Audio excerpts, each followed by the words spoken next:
And a very good Friday evening, everybody. Mayday here. We have got two more playthroughs in the TGC Tours Major Championship Design Challenge coming at you this evening. I am your host and tournament director, Mayday 91283. Great to have you along with us on this Friday evening. Tonight, we are going to be playing in our first episode. This will be our 7th playthrough, and it is the Dunes of Frog Holler by Tom Rosh, a.k.a. Grumpy Old Man. A little bit later on tonight, we're going to be seeing from Danny Vaughn as we play Sand Crow Hills at his XJ Jagman's course. And that will be coming up after we get through this playthrough here. That's coming at you in just a couple of moments. Again, a few ground rules, regulations, some of the disclaimers before we kick things off here. These are meant to be casual playthroughs. I will occasionally chime in with some design points and critiques. It's just the force of habit. The opinions expressed, mine and mine alone, do not necessarily represent those of TGC Tours Administration or the judges of this contest. We'll be playing these on a first-come, first-served basis. And as always, happy to chat with the contestants more about what I see in these playthroughs, but as always, please make your mama proud. So, with that, let's kick it off. The Dunes of Frog Holler by Grumpy Old Man. We're going to kick this thing off right now.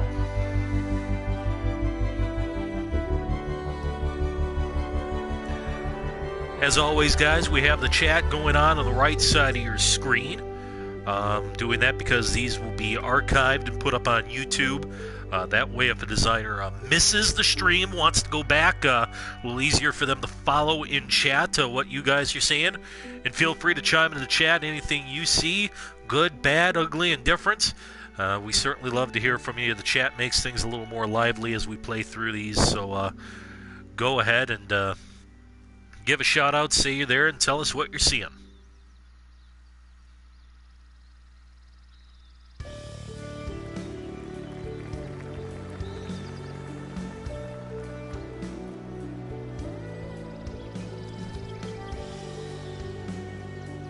Open with a 431-yard par 4. And I took the fly through earlier. Tom's kind of gone with this, rugged, kind of unkempt look. Kind of a dunesy. I think he's kind of going for because I know his actual game tag in TGC Tours is Michigan Buckeye, so I'm not sure if he's looking for kind of an Upper Peninsula Michigan kind of look and feel here, but this done in the Boreal theme, and yeah.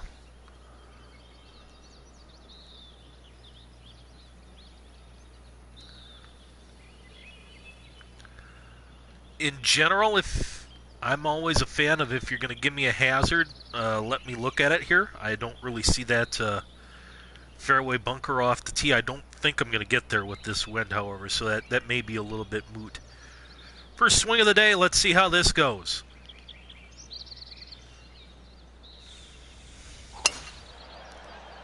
It won't be too bad, I don't think.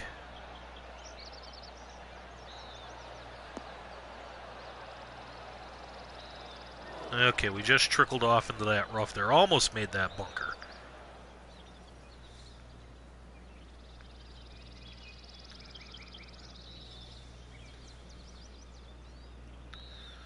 Do like how in the heavy rough here he's kind of kept the natural bare ground, almost kind of gives that rough and rugged look.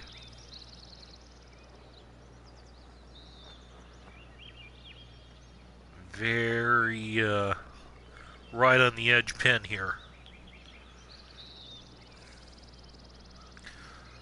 Lie shouldn't do that much to this one. I forgot to check what the conditions were here. I think he's got these at firm.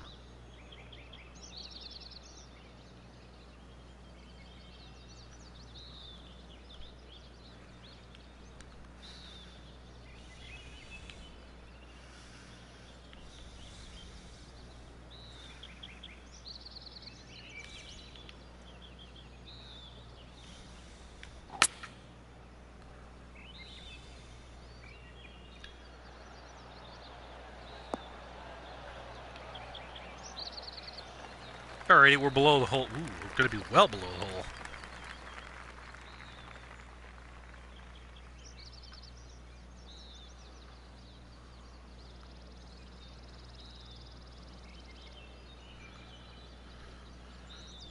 Make for a long birdie putt here.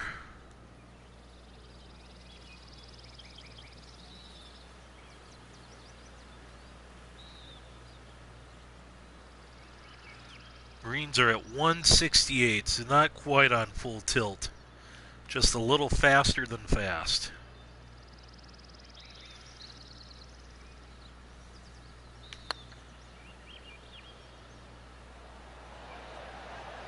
It did not move nearly as much as I thought it would.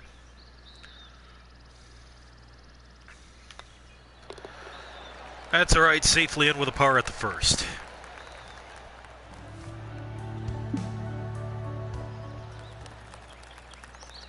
Short par 4 here. Looks to be playing as the second easiest hole on the front 9. As you would expect from a potentially drivable hole. I got some trouble left there with that bunker. Don't know how deep that is. Tiny target. Certainly acceptable for a short par 4.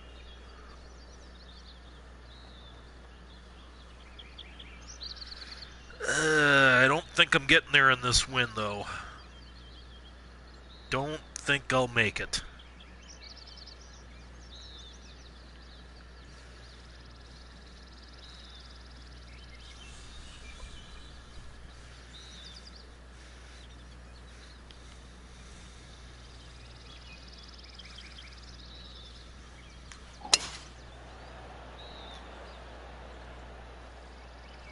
You know, and that, if I'm just a little bit right here, I'm okay with that.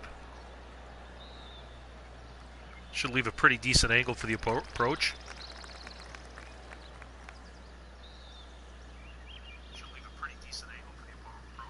I just wanted to get a little sound check there.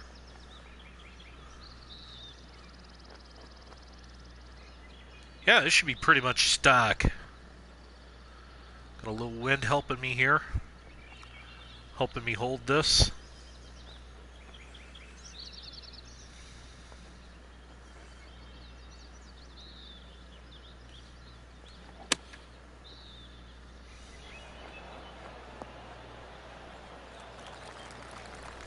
Okay, we'll have a look at it.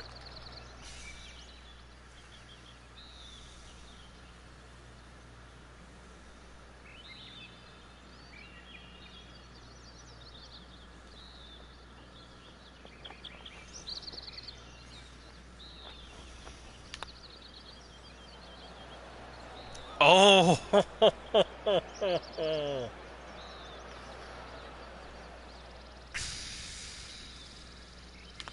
Gnarly little pin. It got me. That was a missed chance. Ooh, tight par 4 here. Or par 3, excuse me.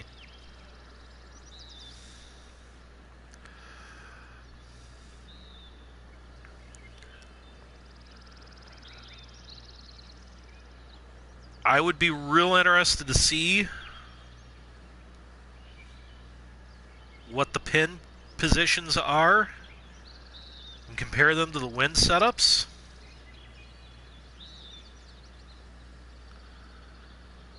I mean, I think I'd almost like these two spruce trees. Let me back up here. Like right about here.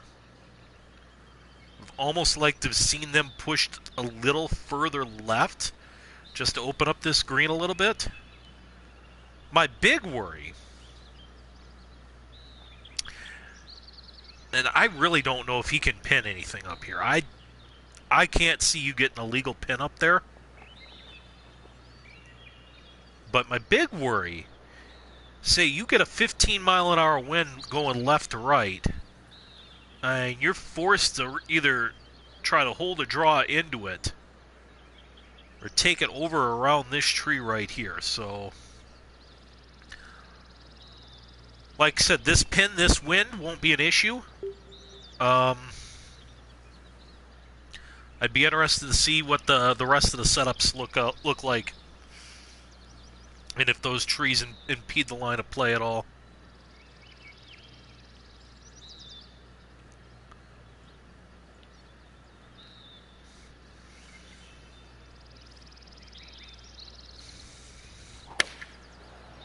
Yeah, that was always going to be tough to hold, and fasting it didn't help me. I'm going to get up on that back ridge. That's even worse. Uh-oh.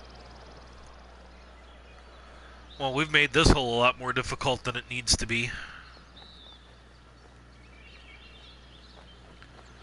But this should check up if I do this.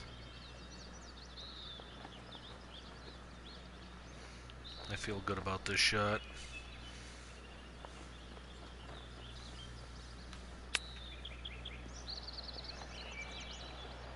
Oh, come on. All right, pretty easy up and down at least.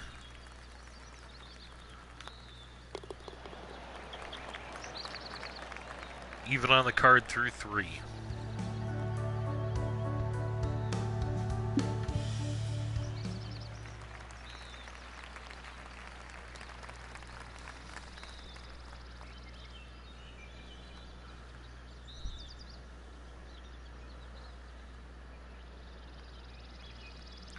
This is some of that dune work I know Tom's trying to highlight. I actually use this hole as the screenshot. Ooh, another potentially drivable par 4 with a really teeny tiny target. And again, with this wind,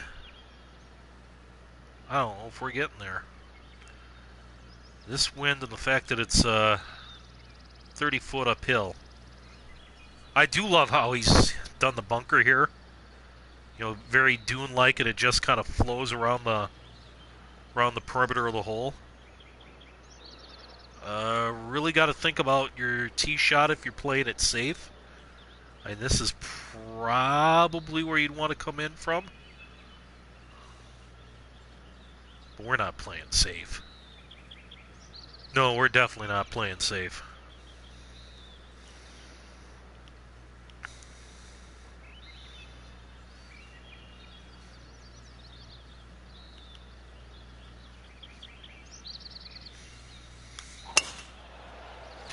Ooh, and we got it very fast. This may need to get lucky. And that's not lucky.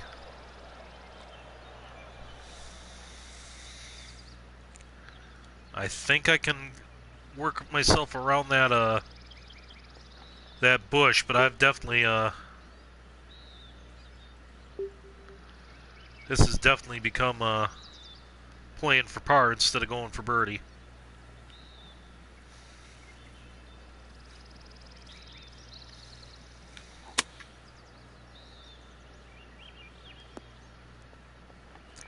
Get on there.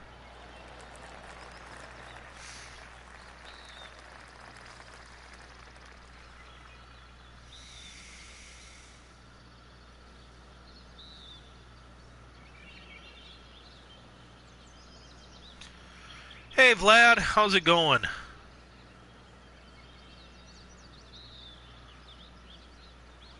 Thanks for being the first one to pop in and say hey.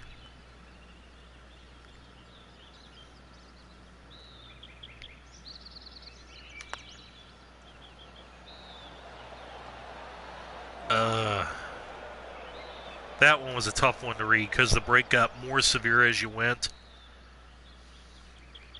We are really off to a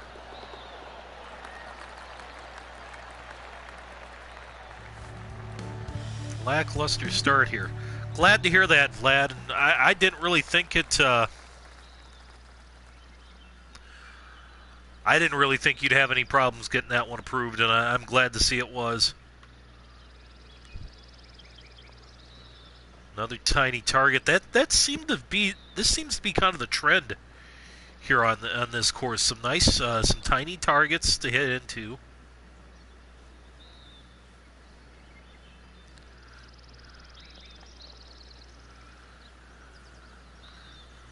I know I mentioned the tree line on the last par 3, the third. I think we're okay here because, I mean, we're hitting, we're hitting 9-iron wedge in here. So even if I had to take it at this angle, I'm going to take a guess that the tree's not going to impede there. So I don't see any harm or foul in that one.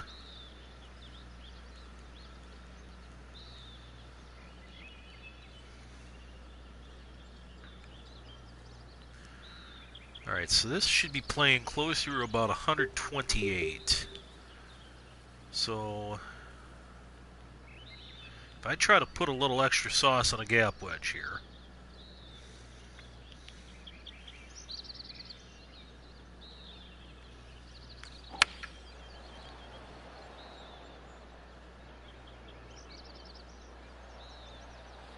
Right idea, did not have the line though. Should leave me an uphill putt though.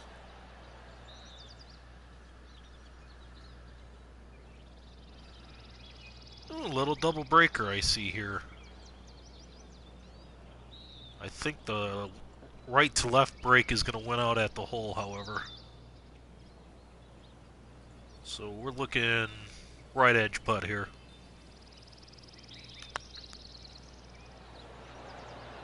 There we go. Hey, we're on the board.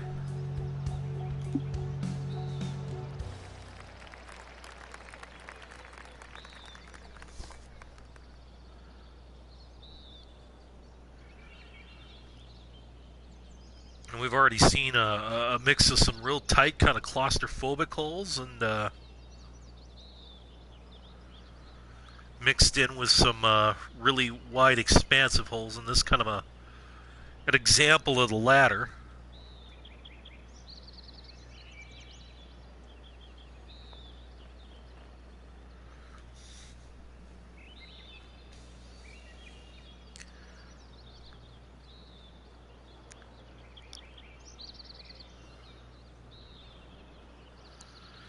Really forcing you to try to take on this tee shot if you're going to get home in 2.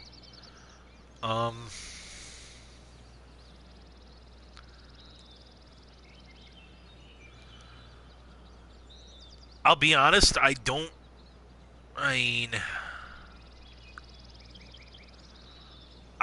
really see the point to the fairway here.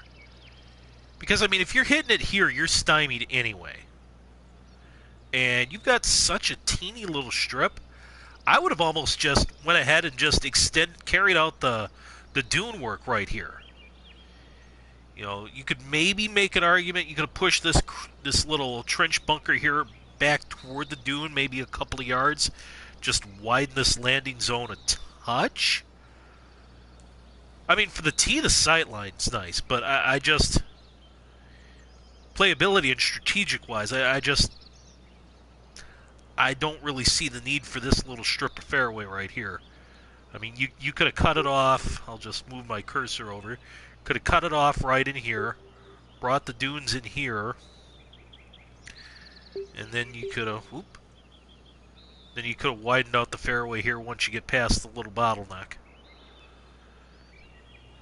Just kind of an aesthetic thing that catches my eye.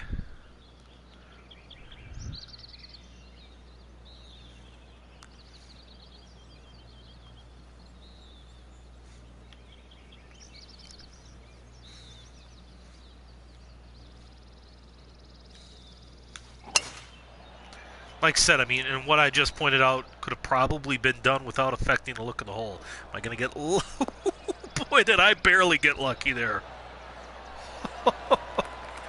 That was that was about 18 inches from disaster. All right, let's see here. So a little fall off here, a little tear here.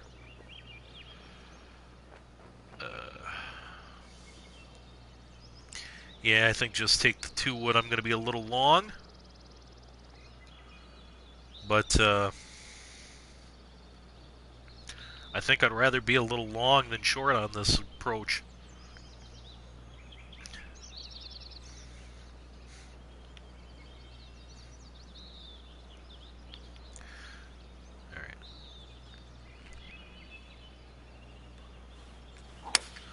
Well, there is a wee bit of the Irish in me. I'm not quite David Faraty, but and is nope off the back. That's okay. I'm okay from chipping over there. That's plenty manageable. I'm okay with this. This is going to come out running too.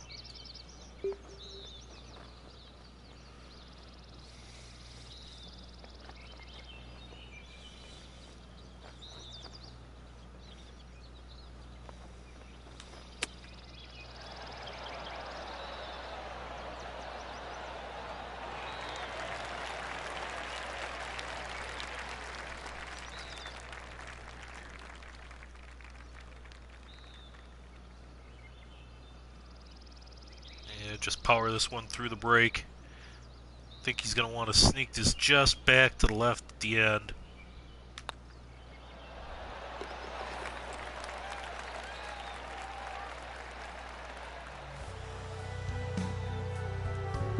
All right, we're making some progress. 2 under through 6. Ooh, there's some retaining wall work we're going to want to check out.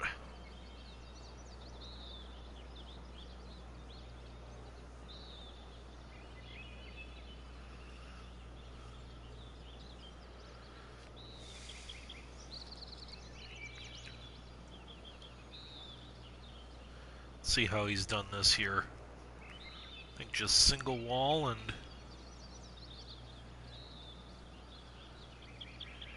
you know the way he's blended this into the heavy rough actually is not too bad, especially for a single wall look. And especially because you're oriented in such a way where you're not going to really see that, and you're never going to really be playing over there.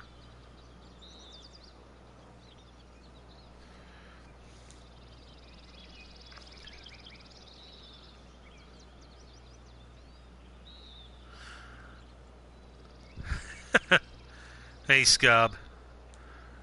I think I could almost have done without this tree right here.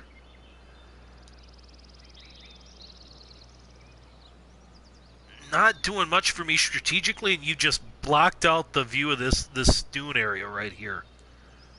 So I could have done without that tree right there. Otherwise, this actually reminds me in a way of the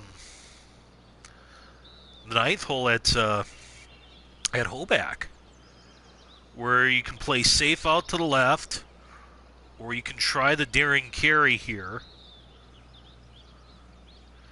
If you play left, you've got a tougher angle in.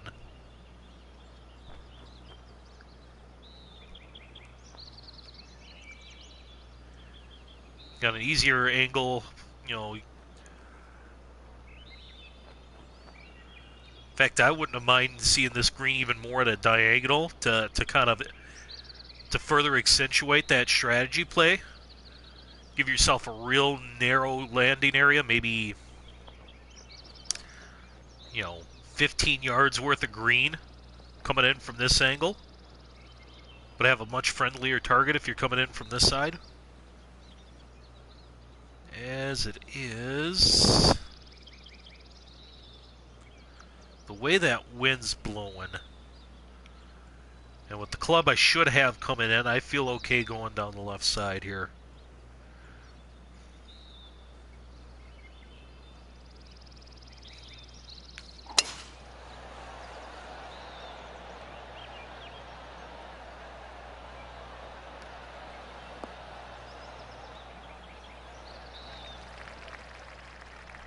Probably could have made it down the right, but again, all I've got's a wedge in, so really, I mean, all this dune area, while nice, it's more window dressing on the shot. It's it's not really going to affect me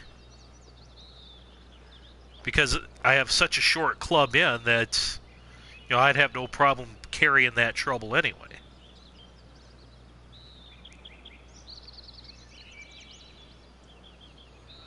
I mean, if this hole were about 50 yards longer and this pin tucked right here, then yeah, I mean, playing down this left side would be a much of a more disadvantage. But I mean, as it sits, I don't really lose much playing down this left side.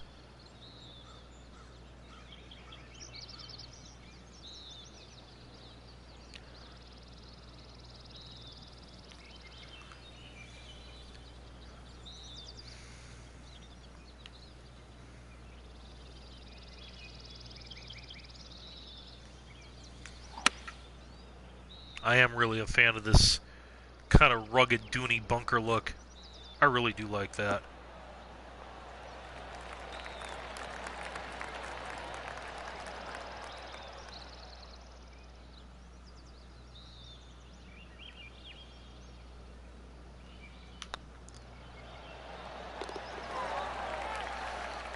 There, we're at 3, and quite really, we should be at 4 under. We lipped one out earlier, so...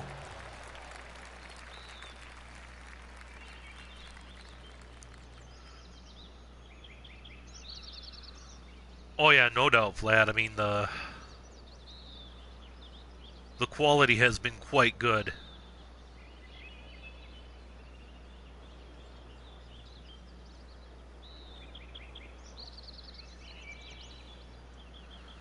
This looks like a bit of a 3-tiered green here.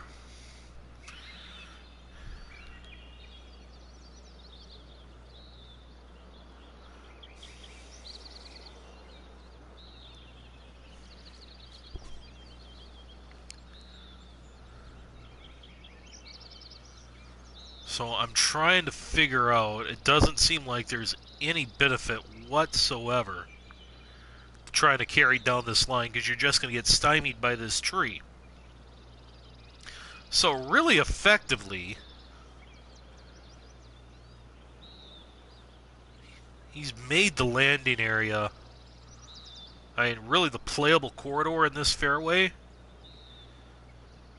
maybe 10 to 15 yards wide. So it's a hole that plays a lot narrower than it would appear at first blush.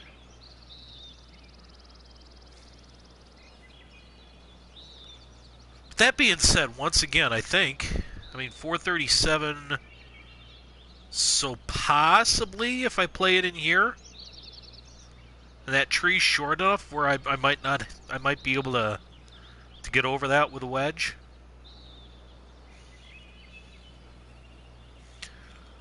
But again, I just strategically, I don't really see any merit of trying to take on the bunker off the tee here. I don't see what advantage there is to be gained.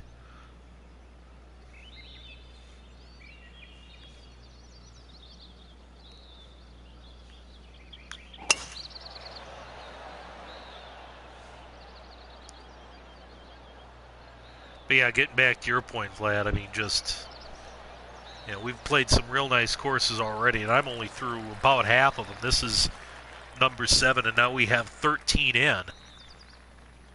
And yeah, I haven't played a bad course yet. And I think we're coming to expect that, though, in these contests. I mean, everybody just flat out brings it. That's what I love about these things, is you get so many great courses, designers really pushing each other, and again, at the end of the day, it's the community that benefits.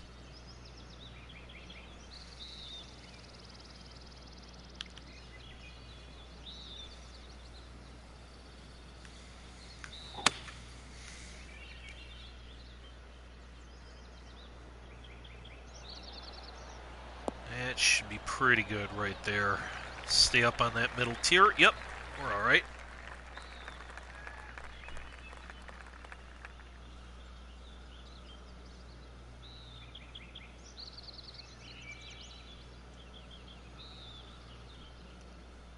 Oh yeah, absolutely, Vlad. And you know, I know when I get into one of these, I mean, I have to try to step my game up another level.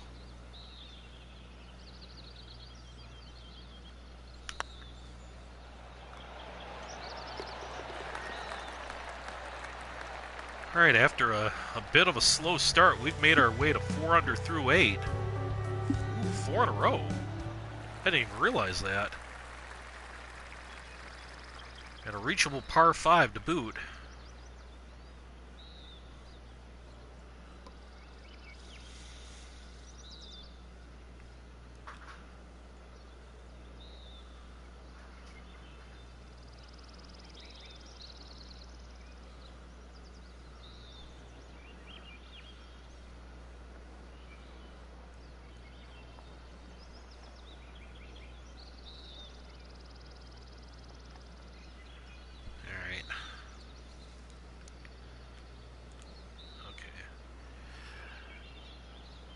tough look to pull off there aesthetically. You can see where it's kind of bit him a little technically.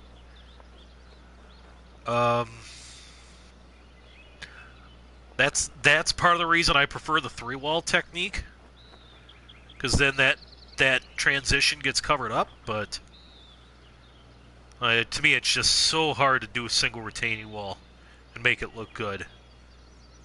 There's guys out there who can do it. I mean, I think of the collab that was it Han and Scarpacci did, I think, with the Ballesteros course. I think that was all single retaining wall, and that was done exquisitely, but it's really hard to get that to look right.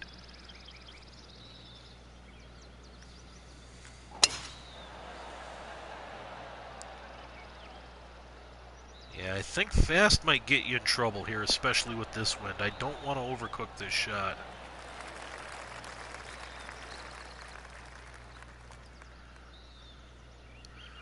I kind of like the framing of the hills here, but I really lose sight of the green. I mean, I think I almost would like to have seen more of that bunker to kind of frame my target.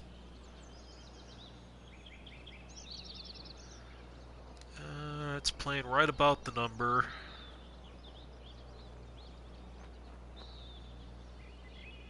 Tough target to get home in 2.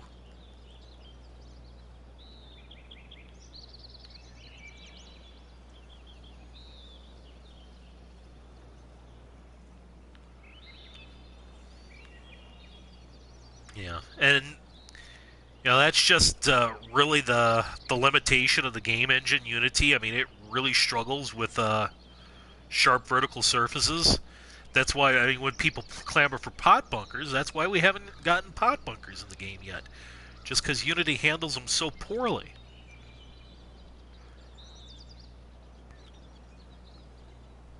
I mean, so like, I mean, in the real world, you'd only have one layer retaining wall, but you can't get that to look well.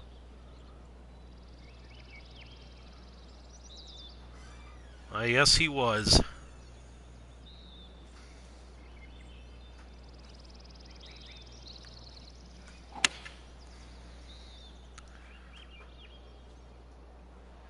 Is that going to get up? Ooh.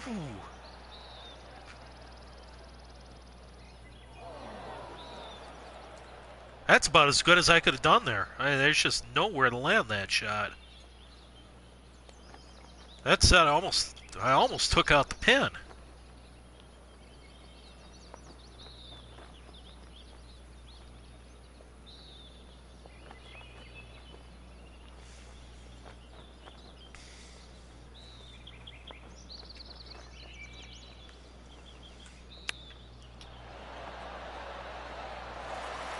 Oh well, gonna have to settle for 5 in a row.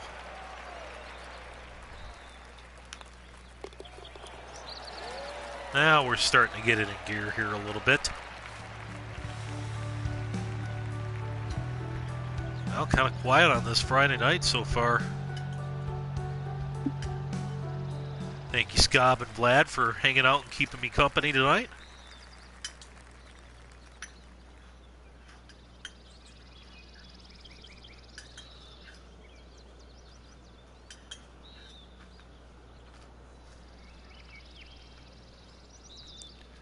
Alrighty, and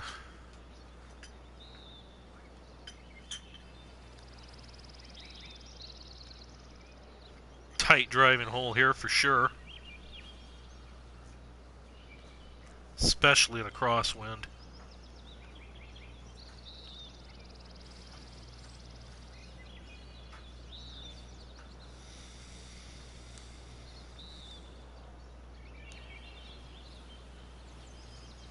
I think this is an area just kind of aesthetically that would have done well with some bush planting. I mean, I'm looking at that area off to my right here, so I see kind of the landscape off the tee. I mean, just some underbrush there to just kind of fill that area up would kind of enhance the look of this hole.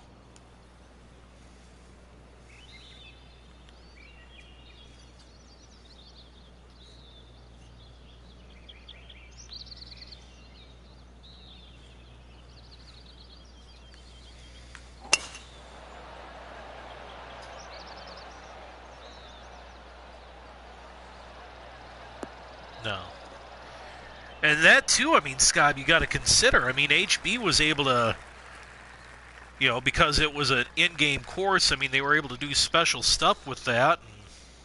And able to get the single retaining walls and retaining walls that actually move up and down instead of just on a flat plane. And, yeah, even then they didn't get them to look that great.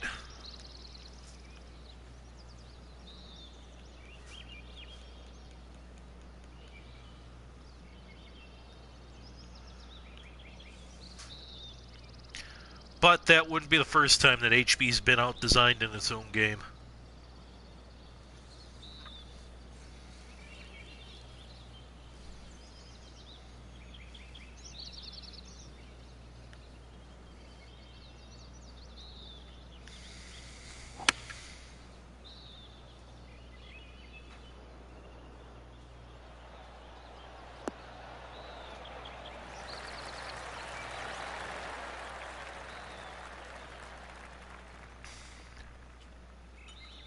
Kind of a tough pin position here.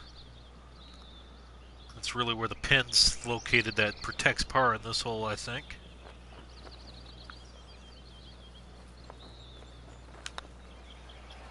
And not well.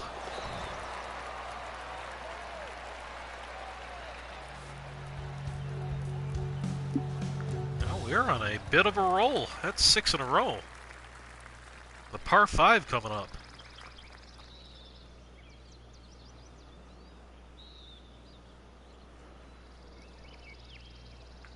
No, it's not, Vlad. For some reason, though, I feel like it's easier on PC than it is console to work with cart paths. Oh, to me, just the way the flatten brushes work, just it feels a little different to me. But I feel like I've had better results with cart paths designing on PC than on PS4. That might just be all in my head, but that's just what I've observed.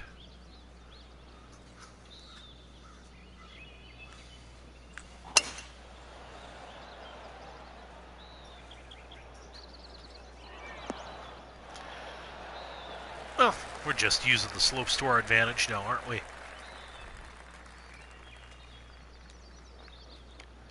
This, well, yeah, he's got this running away. So odds are I'm going to end up in this area on the second shot, but I'm okay with that. See if I can use this little knob right here.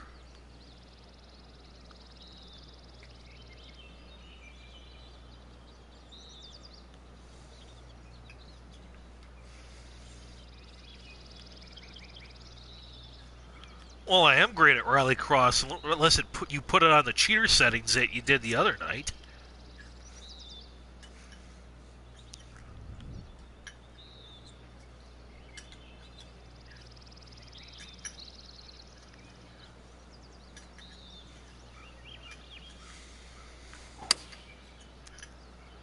All right, come on, help that win just a little bit.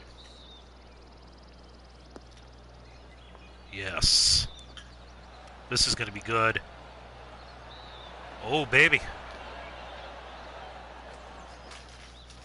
Well, that's twice I've flirted with Albie.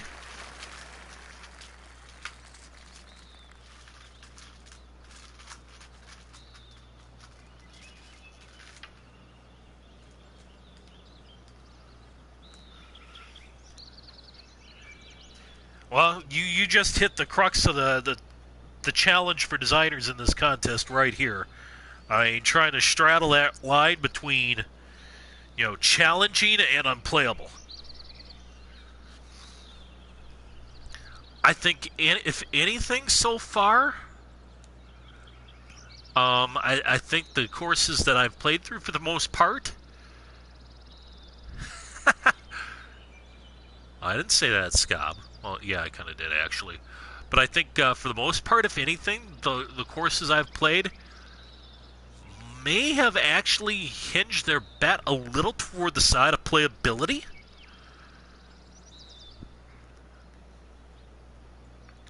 I mean, let's put it this way. Aside from Tim Brunel, which was a complete HB Tipple roulette issue, at no point have I really started to get frustrated or want to rage quit or anything like that.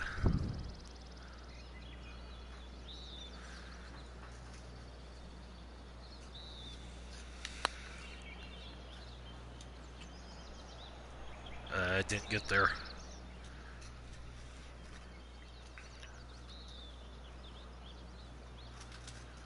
Well, I sure can't let my birdie streak end with a 3-putt.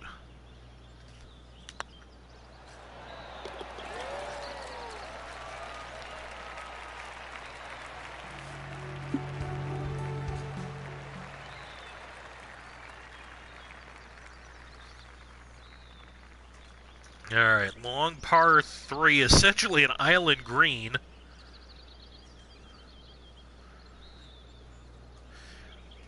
It did, Vlad, but again, was it a penal hazard? Yes, it absolutely was a penal hazard. Was it one that I could have completely avoided had I chosen a different strategy? Yeah. So that one was entirely self-inflicted on my part. And I'm okay with that. I mean, if you punish a guy for getting greedy and missing, as long as he had an alternate way to play the hole that would have avoided that difficulty, yeah, I'm all good with that.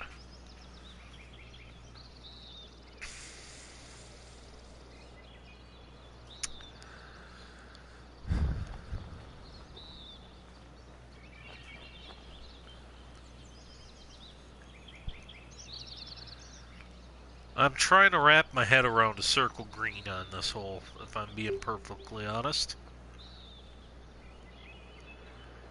And it's a fairly tiny target, too. I mean, you're maybe looking at, maybe that's...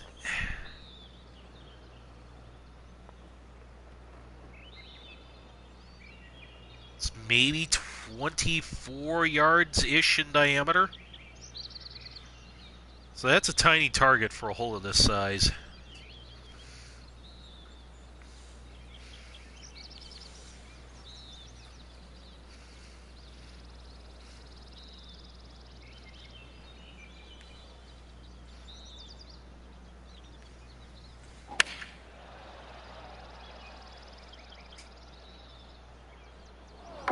Oh.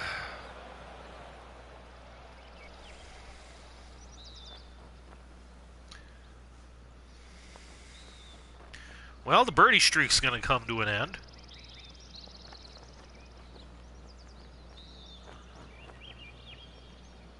I don't even know if I can... Yeah. Just hitting hope here, basically.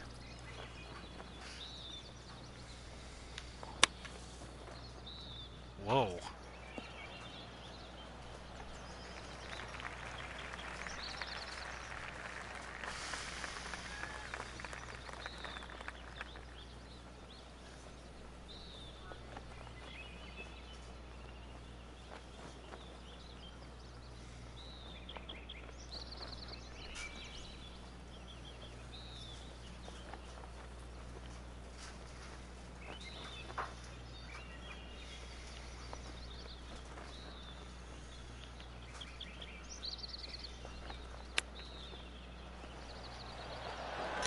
Yeah, there's a bogey, but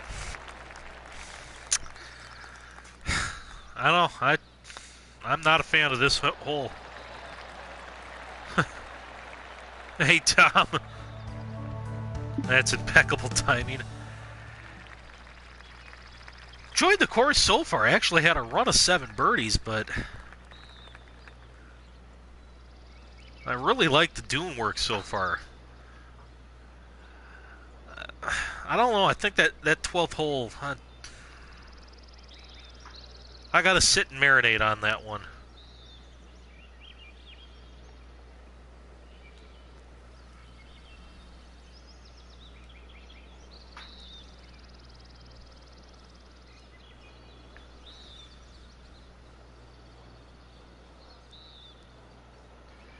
Yeah, what are we doing here?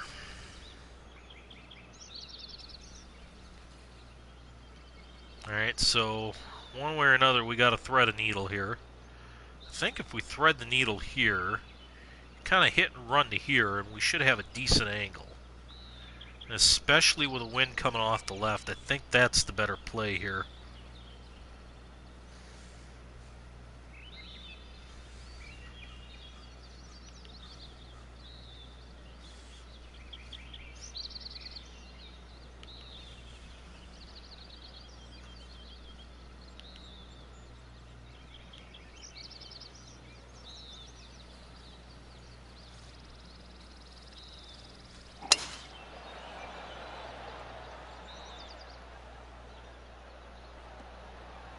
Well, 2 out of 3 ain't bad in my my end of the things. I've got the last 2 parts of that statement covered, but no.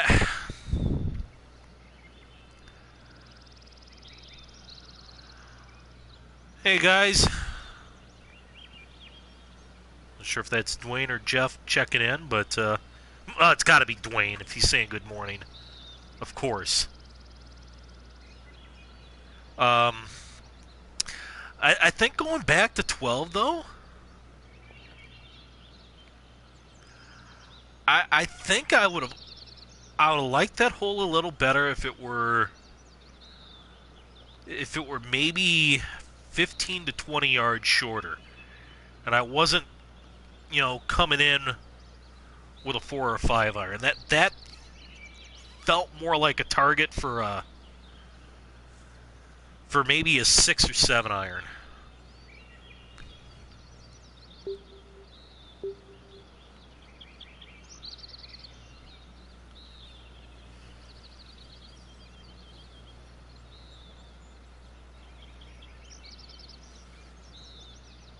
This one could easily be stuffed up down to that little depression.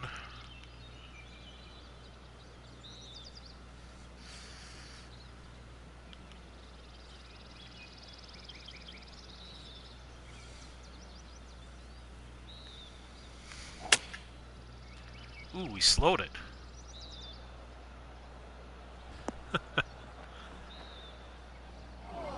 Oh, I'm sure you got that Rasharbage flying, Dwayne. Yeah, I just had nothing there trying to come out of that rough. Alright.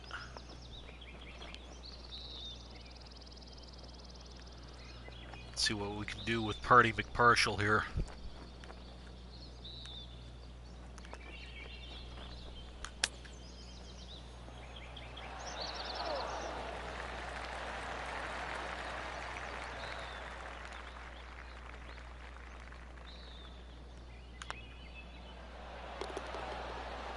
Alrighty, there we go. That was a well-earned par.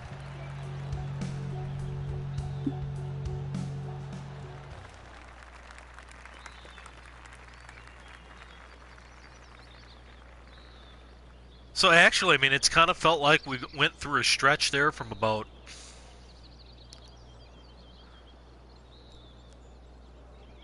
I would say, I mean, I didn't play well at all to start the first couple of holes.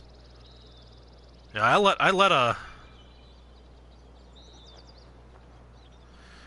a few opportunities slip away the first 4 holes. I mean, those 2 drivable par 4s, I parred both of them. I was even through 4, and then well, heck, let's pull up the scorecard for you here, Tom. And we had a run of 7 in a row.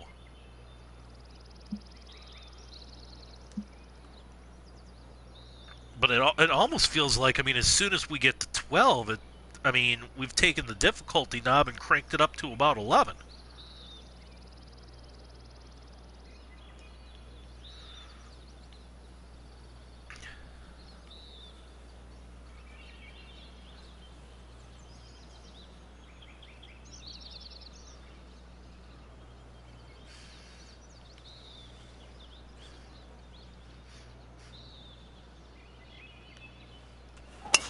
Well, Dwayne, just don't tell Rockman Dan you're doing another LiDAR.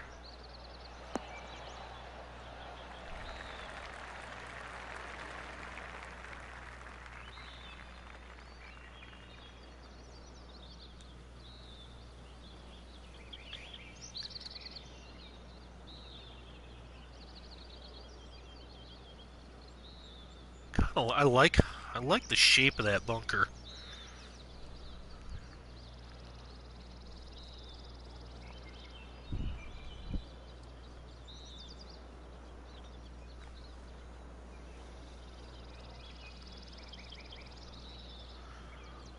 Well, yeah, let me know when they're out, Dwayne. I'll definitely, I'll give them a spin here.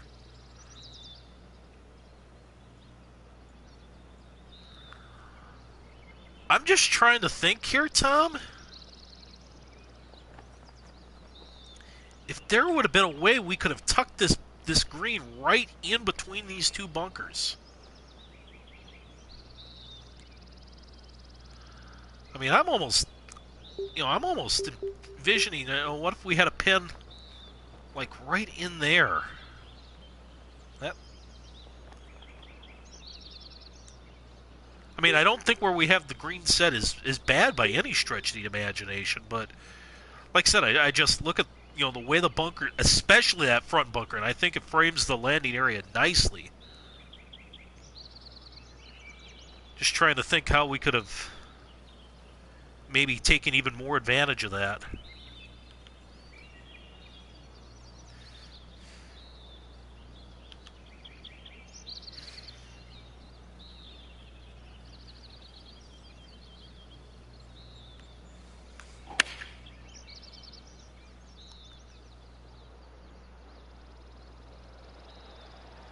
Run out a little bit for me.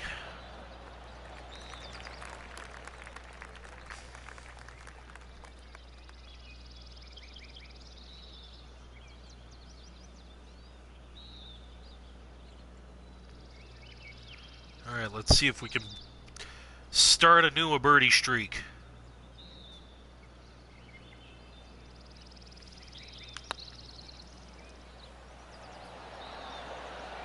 There we go.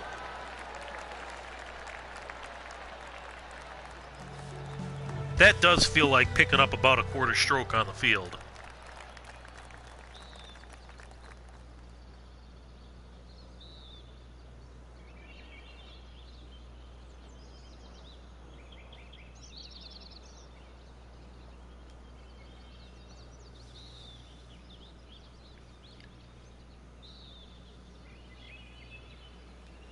You did see that right, Scab.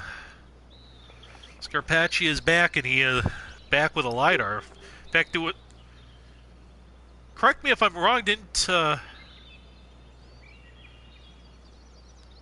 thought it might have been featured on Close But No LiDAR. Maybe I'm wrong. Wouldn't be the first time. Hold on here. Now I gotta concentrate. So, we are playing, it's 82 minus 5, 117. Add 1289. About 85 to carry the ridge.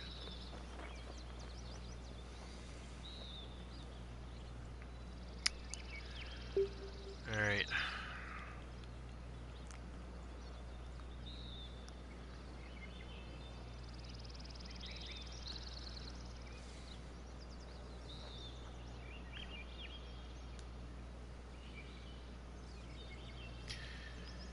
Yeah, I think this might be the shot right here. Let's go with it.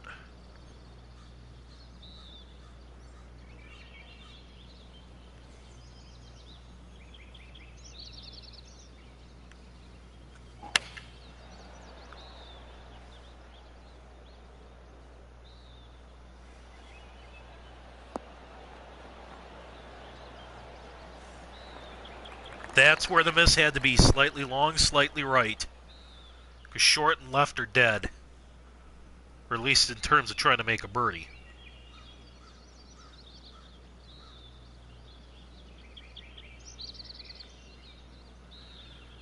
Yeah. No, I agree, Vlad. And the LiDAR really kind of brought him back. And that's good. That's a designer we need in this game, Antonio Scarpacci. Absolutely.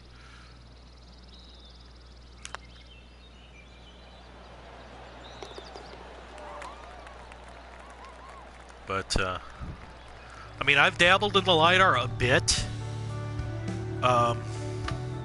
See, the thing is, I'm not an RCR guy. I never really have been. I mean, I've kind of done an ode to an RCR once, but I've never been that guy because I'm get so anal retentive that if something's just marginally off, I just say I'll piss on it. And to me, the fun part is building the holes. Building the terrain, building the bunkering, building the greens. Where it gets to be kind of a drudgery for me is all the planting and stuff. So really what the LiDAR courses do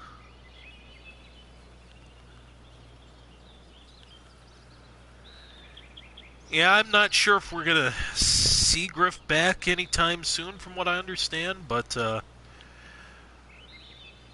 he definitely had he definitely helped a lot of guys out, and myself included, so. But anyway, getting back to the LiDAR stuff, I mean, so basically what it does, I mean, it takes the parts I like to do and does them for me, and leaves me with the stuff that's I kind of find to be a drudge. So I've dabbled in it. I'm probably not, I don't think I'm going to do any LiDAR courses. But like I said, and I've said this before, where I think, at least for me, LiDAR could really come into its own is once Chad's able to kind of optimize that tool a little bit so the terrain doesn't take up so much of the resource meter. What I'd love to do is start building fictional courses off of real plots of land. And I mean, you can do that right now, but the thing is, I mean, the LiDAR takes up so much data, and that's why they've got the masking tool. I mean, you can go mask holes and you can try to save a little bit of the object meter.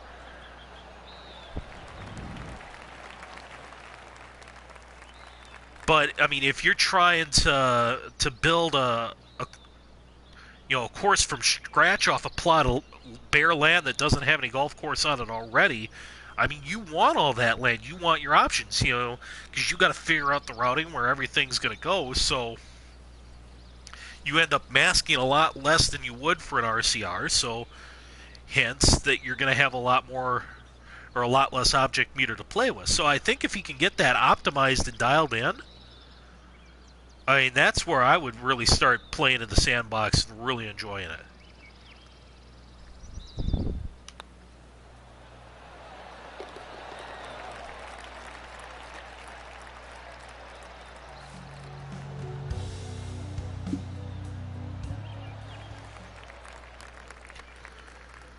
Another short par 4 because I have not done well on these at all today.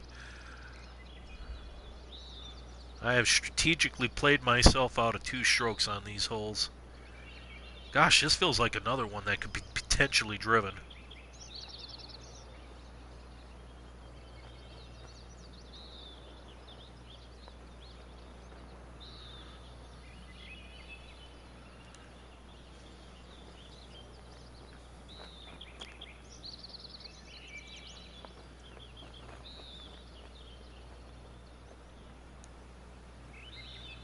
And no, it's only 7 yards downhill? Or 7 feet downhill? Huh. So it feels like it could hit a little power slot here and kind of run down to the front edge.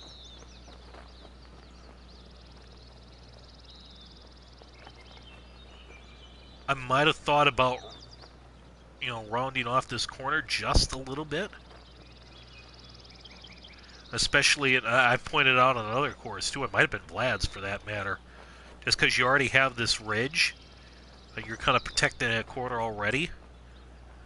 I think just, rounding that corner off would have given you a little cleaner look.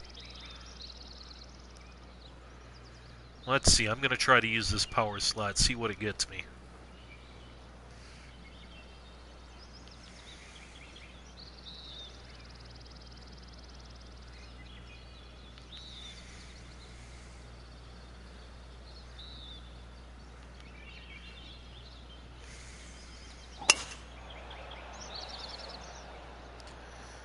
Did I push that a little bit, or was that all wind?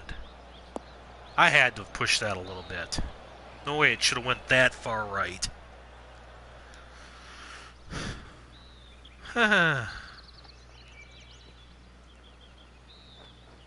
Well...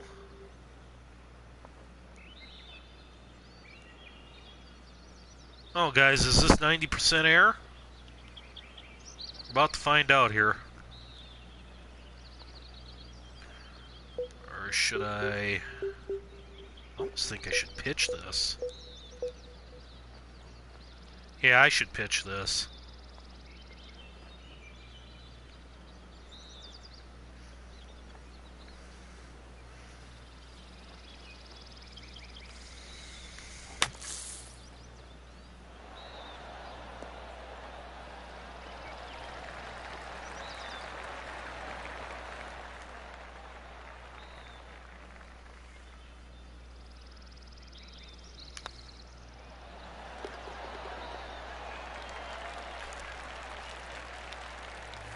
Well, I have certainly had a streaky round, if nothing else.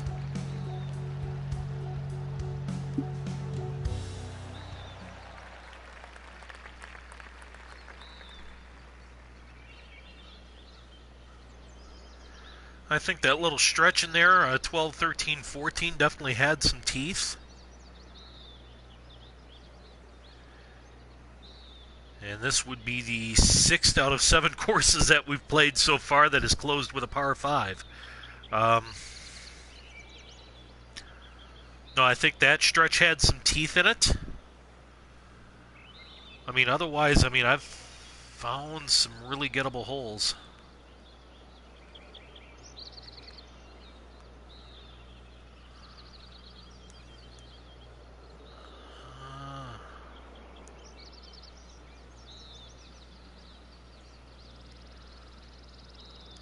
Oh, especially from above?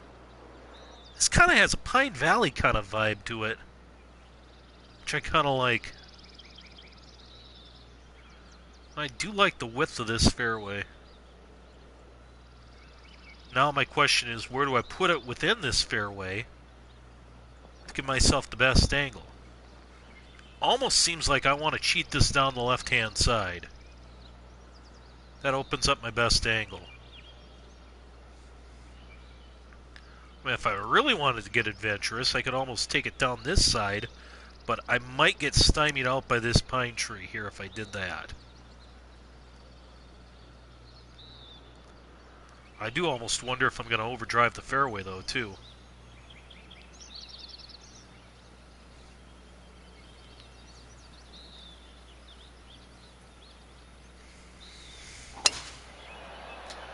I fasted it.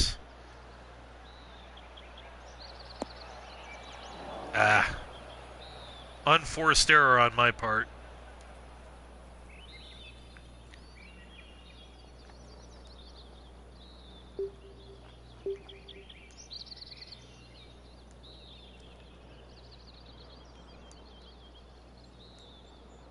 The safe play would be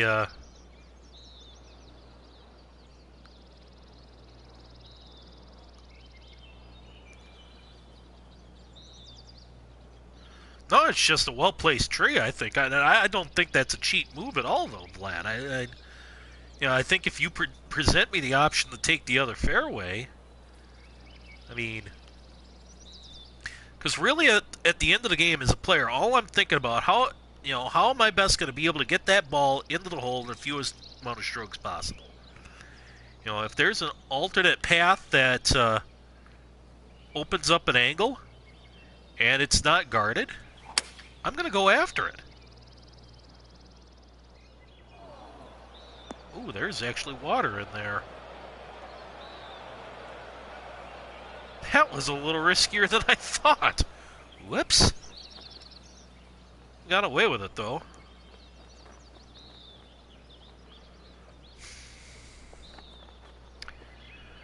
Alright, so my typical conundrum. If I play the standard shot, the standard flop, it's going to come out. I'm going to get a perfect, and I'm going to come out well short. If I club up to compensate for the lie, I'm bound to get a fast and go long.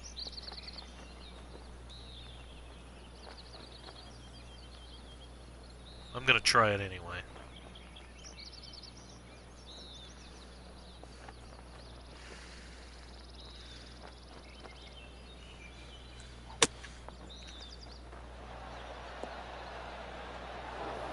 Wow. Holy cow.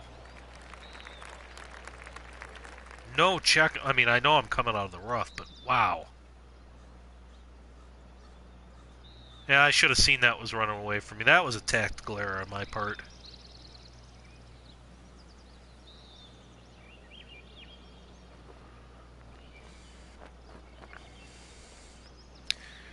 Now let's see if we can end this on a five note.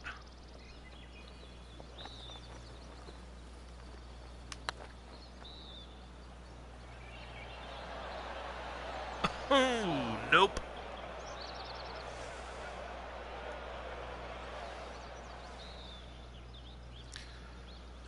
So yeah, we'll close out with a 10 under par round. There's 62, I do believe, because I think we did have 4 par 4s, or 4 par 3s, excuse me, and 4 par 5s. Yep. One blemish on the card on what undoubtedly was the hardest hole on the course, and no, really, I look back at my round. I mean, 18 was a tactical error. 2 and 4 were tactical errors. And so, yeah, Scott. I mean, we could have flirted with 59 on that one pretty easily.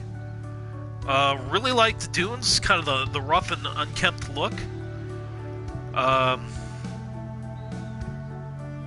Would be interested to play this all 4 rounds, because I mean, I thought there were some tight corridors that I'd be interested to play in different wind conditions, see if those become more of a factor. I certainly didn't really have any issues tree-wise as far as my play lines under these conditions, though. So that was a good thing. This is the Dudes of Frog Holler by Grumpy Old Man.